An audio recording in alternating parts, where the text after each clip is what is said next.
ang atong acting PNP Provincial Director sa Misamis Occidental, si Colonel Dwight D. Monato. Colonel, good morning. Good morning, Paul, and good morning din sa inyong mga avid listeners sa DXDD. Yes, sir. Thank you. Kumusta ho si Colonel Dwight? Nakatulog na ba?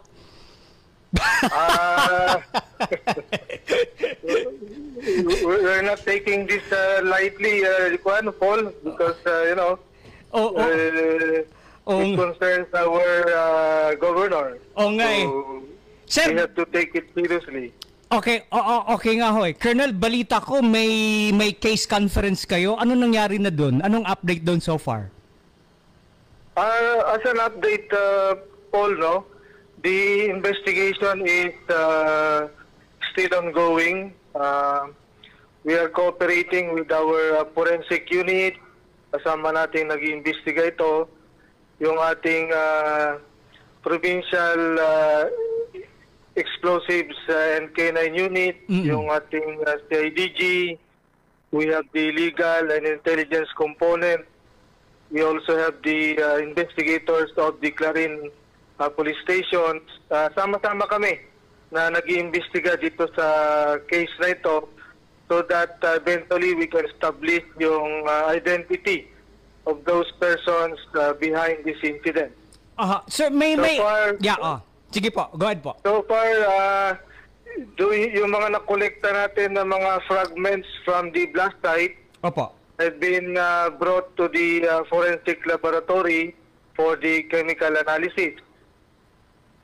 Then, yung ating EOD unit naman, they're now the process of reconstructing yung IED based from the recovered evidence. And this will lead kung paano natin matukoy later on kung anong signature bomb yung ginamit, ano? Opo.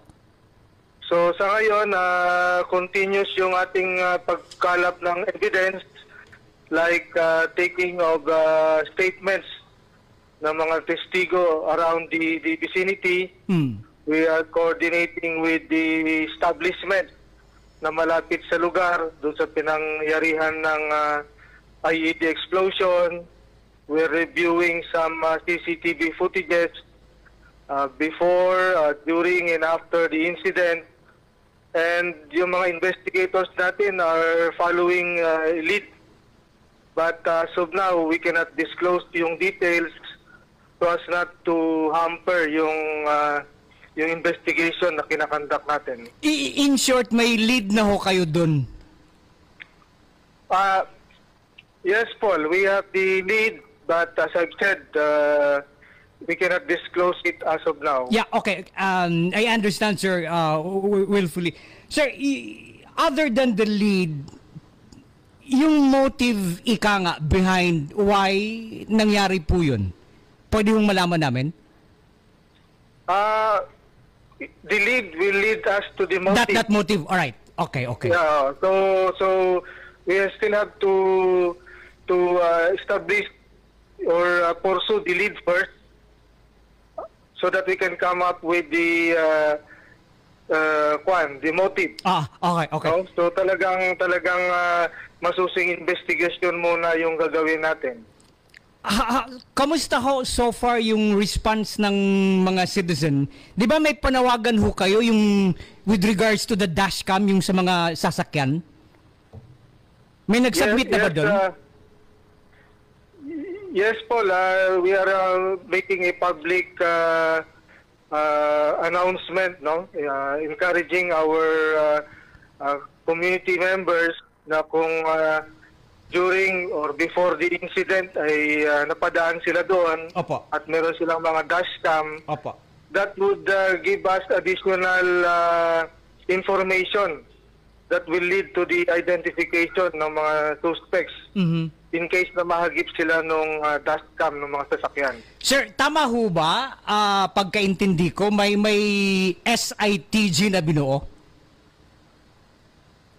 So far, base sa regulation namin, Opo. the case does not require the creation of SITG. Okay. But at the provincial level, we have special investigation teams composed nga ng mga units na nasabi ko kanina. Opo. And rest assured that this team will do its best to gather the information so that we can establish yung identity nitong mga suspect.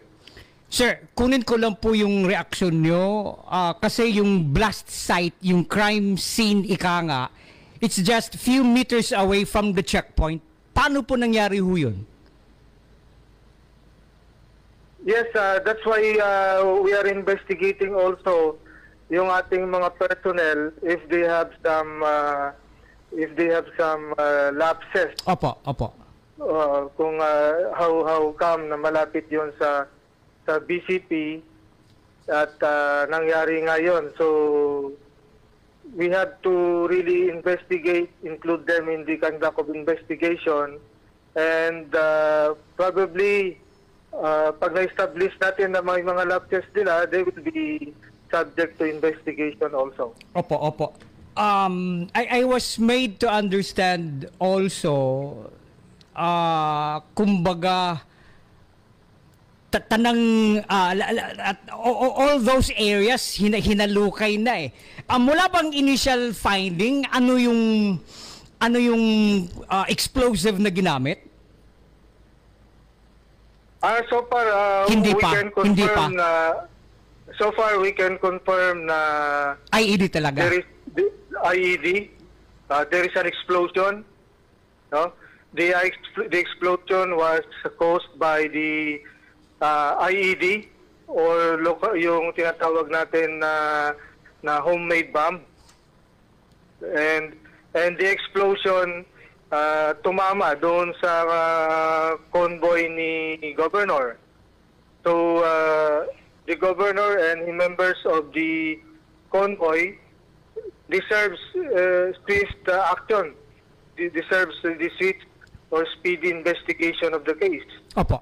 So the team is moving heaven and earth to gather the necessary information para identify yung mga suspect. Colonel Dwight, sir, educate me. Prior to the incident, may threat na ho ba si Governor Henry? Come again, Sir, Paul. bago nangyari yung insidente, yung roadside bombing ika nga yung Sunday, si Governor Henry, may threat na ho ba? Well, the PNP provincial office is keep on updating yung mga threat assessment namin about the elected government officials. Opo. And considering that this is a classified information, Opo. this is relayed personally to the governor para maging aware siya. So, Opo. that's the limit of the information that we can provide. Yeah, okay. Naintindihan ko po. Sir, at this junction, gusto ko lang ko din kung kunin yung reaction nyo kasi doon sa social media, kumakalat para bang ewan ko, namimintas ata doon sa kakayahan sa kapulisan. Pero ano po yung maging take niyo? Kasi may nagsasabing ambush me daw eh. How do you take on this narrative, Colonel Dwight? Well, the PNP will base yung result ng investigation based on evidence na nag-gather natin, no? Opo. We can only talk about the investigation na kinakandak namin, and we will not rely on the opinion or speculations in the social media. So we will not be swayed by this social media issue. What we can do is what we want right now, what we need right now is really the cooperation of the public na makapagbigay sila ng information na makakatulong Opo. sa pag-solve case, no? Opo. So we don't need yung speculations, opinions, yung mga marites natin, no? This is a serious matter. It concerns the head of the province, So siguro mas maganda kung yung information na ibibigay nila is yung makakatulong na lang doon sa investigation. Opo, opo. So we are encouraging the public na kung meron silang information, no matter how trivial, na makakatulong sa pag-solve ng kaso, they should not hesitate to report it to the nearest police station, and we assure them of the security and confidentiality of their information. Thank you po. So far, how would you consider the case that happened last Sunday involving the convoy and of course threatening the life of Governor Henry? Is it an isolated one or not? I think this is an isolated one because since I assume office more than 2 months ago, Opo. The province is very peaceful. Opo. No? I keep on updating our governor and our local chief executives on a daily basis. Opo. What is happening in the province, and I can safely say that Hapsay there is Misok, no? In fact, almost daily zero ang atong murder incident, no? Yung focus crimes, very minimal. Opo. No? So I can safely say that this is an isolated matter. It does not reflect the overall peace and order situation in the whole province of Misamis Occidental. Thank you po. At least may assurance kami doon. And Colonel Dwight, paparati kami magfa-follow up sa iyo.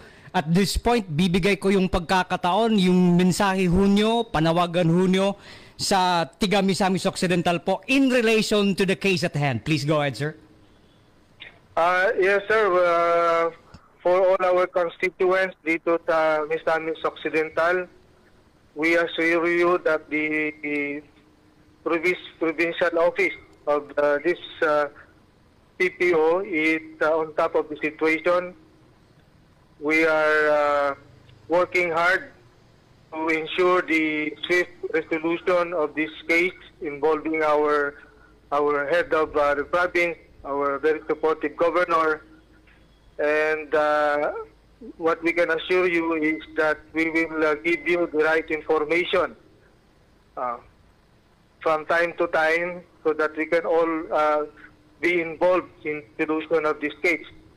The whole police force is also doing its job to really ensure the peace and order situation in the province so that the provincial government can really do its job as to the implementation of its development programs in the province because we can ensure yung security ng mamamayan po.